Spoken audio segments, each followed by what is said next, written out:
Hi everybody, Tim Hughes here. I'm the CEO and co-founder of DLA Ignite. With me today I've got Kamales Lardi, and we're going to be talking about her new book, Artificial Intelligence for Business, Harness AI for Value, Growth and Innovation. Kamales, where can we find you? Hi, Tim. Thank you for having me. You can find me on LinkedIn. I'm quite active. Also on my website, lardiandpartner.com. And you can find the book on pretty much any book retailer, as well as the Kogan Page website and Amazon. Okay, thank you. I love the book. It's a book it's the book I've been looking for a little while, because I'd read lots of books about AI, but what I wanted to do was actually read about how we can actually apply it to business, and this is the first one that I've read on that. So thank you for that. What was your inspiration behind writing it? Well, exactly what you just described, right? We've seen so much hype around AI the last couple of years, and although the field has been around since the 50s, I think there's been the last couple of years has really been the breakthrough for artificial intelligence across business and private application as well. But I struggled to find any kind of, a playbook or a content or source that offers a business leader direction and guidance on how to apply it for business and what a business leader should know at the end of the day. And it's not about the technical aspects, it's not about the technologies themselves, but it's more about how do you get commercial and business value from this technology, and how do you make it scalable within your own organization. And so I wanted to create this sort of playbook and guide for business leaders to take into their organizations and kind of apply within that environment. And another key aspect is also there's a lot of discussion around artificial intelligence, but no one describes what intelligence is and how it differs from human intelligence. And so that's how I start the book. I think chapter 1 really goes into that aspect of what is human intelligence, what is artificial intelligence, and how the two can kind of coexist and work together in a business landscape. Yeah, and I really, as I said, I really enjoyed it, and I think that you go into, well, for me, it's very different from just a book on artificial intelligence, because you actually need to pick it up up a level in terms of the fact that we're talking business here, rather than going into some of the detail of the AI. Interesting. How does a business, though, become an AI-driven business? Well, that's a really great question. For me, the way I define it is an organization is able to fundamentally change how they operate and create value or deliver value within the market that they're in, or for the customers that they engage with. And this really means not just utilizing AI as a technology solution within one space of their business, but really being able to utilize the technology or leverage AI-based technologies across the entire organization. And with that comes organization-wide transformation, right? Looking at your skill sets and capabilities, looking at organization structures and roles, looking at processes and workflows, as well as your strategic direction of the organization and your business and revenue model. So really organization-wide change that leverages this AI as a key technology for delivery, basically. Because I think there's something very different, isn't there, in terms of we've all got access to ChatGPT or Google Gemini, and I think that we're, many of us, if they haven't got used to it, we kind of need to start using it. But that's us from a personal perspective. From a company perspective, it's very different, isn't it? It's absolutely not necessarily the technology, but how we go about it. Absolutely, it's very different. And I think that there's two sides of the coin as well. Companies are dealing with the fact that at a personal level or individual level, there's such a rapid rate of adoption. In fact, organizations are seeing employees are adopting AI-based technologies 3 times faster than they expect. So you're seeing this massive shift across the workforce, but the organization environment is still operating very much in a traditional approach, right? Many companies are still in that phase of exploration of AI solutions, or even looking at AI mainly for efficiencies, right? So cost reductions or productivity or operational efficiencies. And so we're seeing the systemic changes or system changes happening at a very technological level or technology infrastructure level, we're seeing far less of organizations looking at AI-based experiences being implemented organization-wide. So what this means is using AI-type solutions for all of their customer and touchpoint interactions, or for transforming their products and services that are being offered in the market. And even less of AI breakthroughs, where you're creating a business model or an operating model that's truly AI-based. And so we're seeing companies still at the very early, nascent levels of AI adoption, really focused on some of the kind of low-hanging fruits. And what this means for organizations is your workforce is getting more sophisticated on their use of AI, their ability to engage with these technologies. There's no fundamental kind of infrastructure or governance structures around how these technologies should or could be used within their business space as well. Because we saw the announcement from the Shopify CEO back in April, where he said that every employee needs to be able to use AI in some shape or form. Well, there's been quite a few companies that have come out. I think Duolingo did something similar as well. And, other companies that have sort of announced going AI first. And AI first, or AI instead of people, is not really AI driven. So I would challenge the organizations to look deeper inside around how are you really improving your customer experience with these decisions, right? And are you really aligning to the purpose and values of the organization, the fundamental purpose of the organization, why you exist in the first place?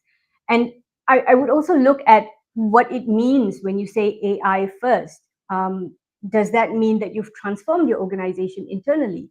Have you transformed your processes, your structures, and your systems, as well as how you fundamentally operate the environment or the business to be AI first? That means you're getting rid of people or potentially replacing people with these technologies. You need a way to govern these technologies so that they deliver similar or better services to your customers. And so I challenge whether these organizations have really looked into transformation within themselves in order to make such an announcement, or is it just surface level? And another key fundamental aspect is also the ethics of it, right? Once you put out such an announcement, you're taking away that human oversight potentially that governs how these technologies are used for your customers. And Shopify, as well as and Duolingo, they're incredibly human-centric, right? The customers they serve are the people. And so how are you going to govern these environments without that human oversight? You're really, truly depending then on the systems being able to do the right things in the right way. So there's a lot of question marks, I feel, and somehow these sort of announcements tend to be more surface level and promotional to a certain extent. So, what is an AI strategy for business, and how do we build one? Well, the way I describe it in my book is it goes down a very transformation or digital transformation journey, which is define your strategy and vision. What is your organization's expectations for AI? And this could be looking at a 3-year time frame or a 5-year time frame to really understand where do you envision yourself as an organization in that time frame. And what's going to be possible. And so what could be different with the AI space is really the rate of change that's happening. So the rate of change could be accelerated compared to technologies that we had before or disruptions that we had before. And so that has to be taken into account. And also looking at your strategies around how much are you willing to invest? How aggressive should you be? Are you going to be a fast follower? Are you going to be a leader in this space? And what that means for your organization. Also looking at the risk appetite and readiness in the organization. Are you willing to take the risks that come with AI adoption, which means that you need to ensure that you have governance aspects in place, compliance aspects in place as well.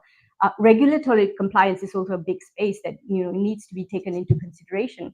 And your organization and culture readiness. Are the people in the company ready to take on these technologies? That's a huge question mark.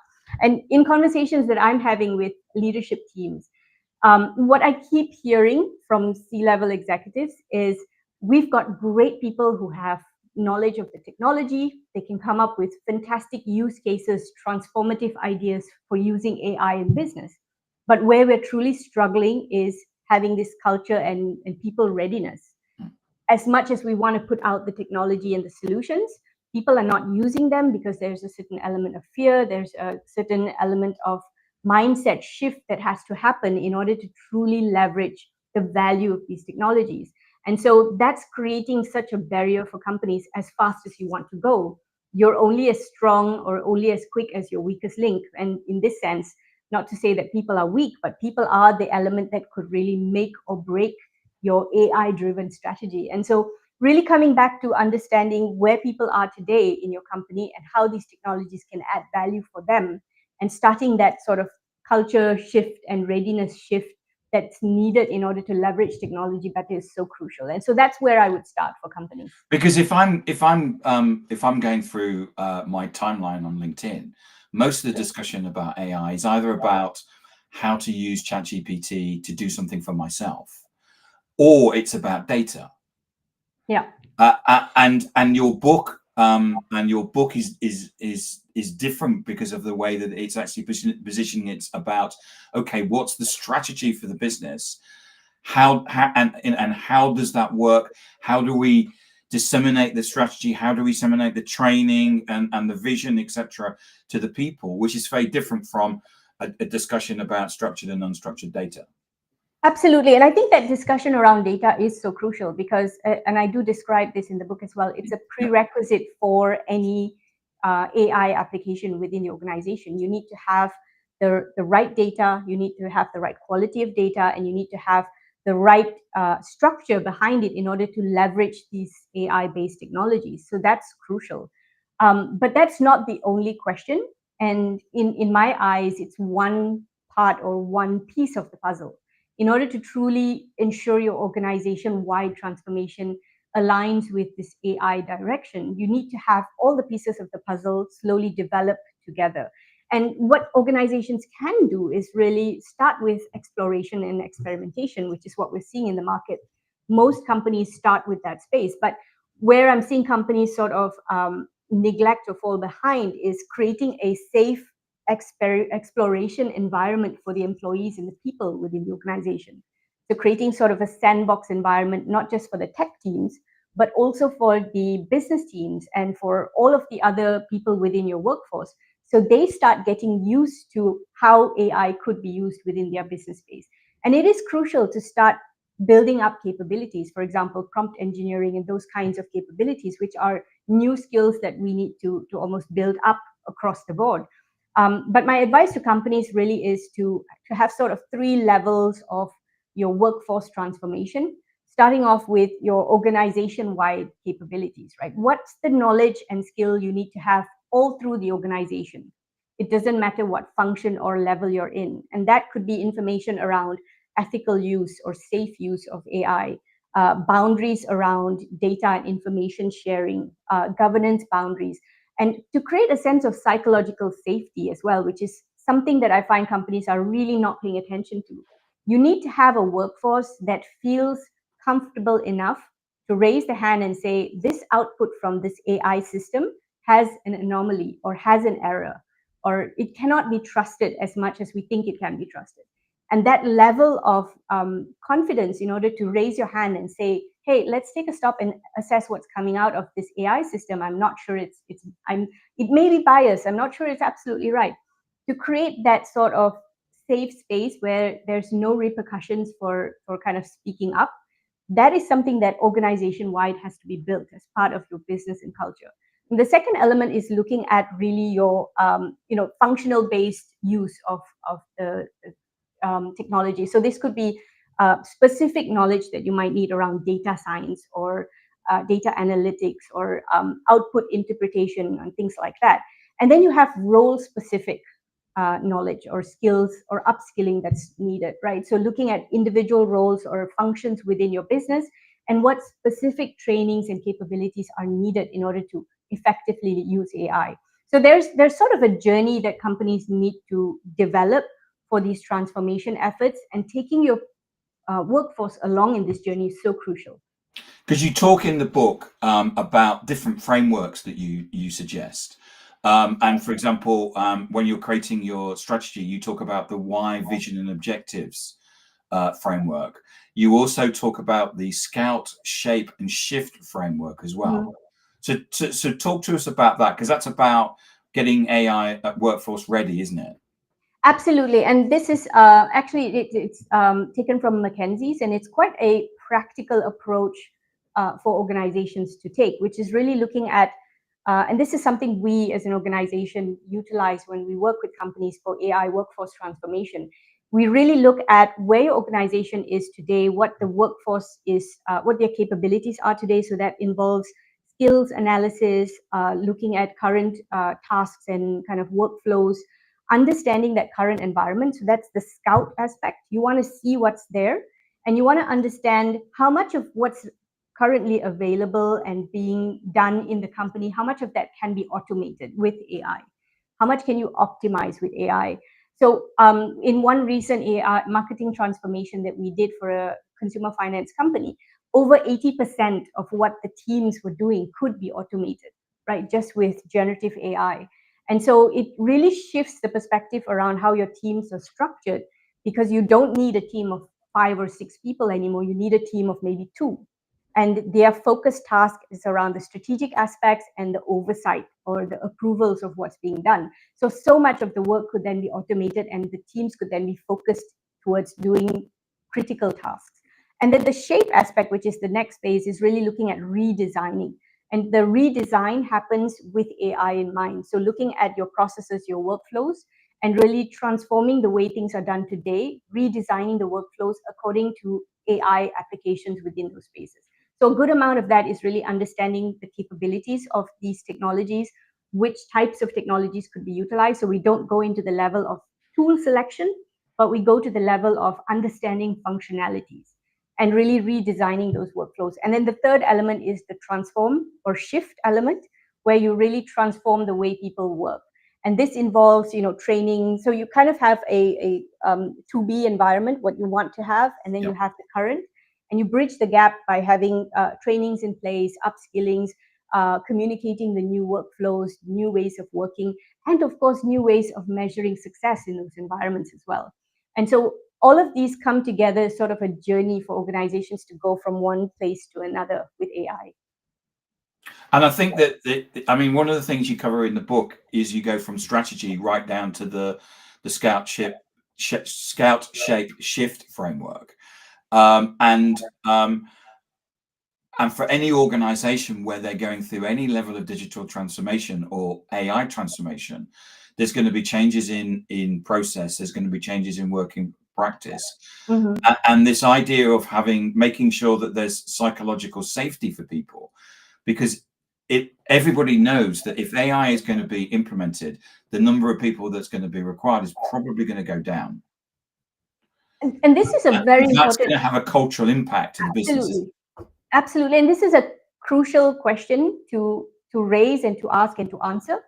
And organizations, as they go through this sort of AI transformation journey, they need to address this proactively. And I really urge leadership teams to put that on the table as a question, because it's a fear that can create a situation where people push away from AI, right? They resist the transformation. They don't want to get involved in those initiatives or projects, or they keep their heads down and try not to rock the boat. You see a lot of these kind of human reactions to technology because of the fear of being replaced. And leadership teams need to address that. You have to create an environment where you ask the difficult questions, you answer the difficult questions. And yes, there will be a situation where certain kinds of roles will shift. Certain tasks that you're currently doing will not be necessary because they could be automated. But this is a natural cycle that happens across the board. With every industrial revolution, we saw a similar shift happening. The only difference is with AI, it's just an accelerated pace. And so coming back to the question of, will my role be replaced? The fundamental conversation has to be had. If there are people within the organization who may be replaced with AI, the solution is not to put out a press announcement and say, hey, you're going to be replaced. But the solution is to sit down with those teams and have that conversation around, is there somewhere else we can put you? Is there something else you could be doing? Or is there no place for you in the organization because of this transformation? 9 out of 10 times I see organizations that take this approach, they can actually reposition people into governance, into oversight, into different kinds of roles. and different functions where they can still add value, and you don't lose that sort of tacit knowledge that people have built as they are in an organization for a number of years. You can actually leverage off of that and better utilize AI. And so I'm always an advocate for taking a human-centered approach towards technology. Kamales Lardi, thank you so much for coming in and talking to us about your new book, Artificial Intelligence for Business, Harness AI for Value, Growth and Innovation. Thank you so much for this. Thank you as well, Tim. As I say, it's the book that if you want to know about how to apply AI to business, it's the book to read. So where can I get a copy of it? Kogan Page website, or on Amazon or any book retailer. And where can we find you? kamaleslardi.com or lardipartner.com, and I'm very active on LinkedIn. You are very active. If anyone wants to find you, they will find you on LinkedIn. If they don't find you on LinkedIn, they're not trying hard enough. Thank you so much. It's just such an interesting subject, and thank you for adding that book to the conversation and the discussion. It's something that I think is so needed.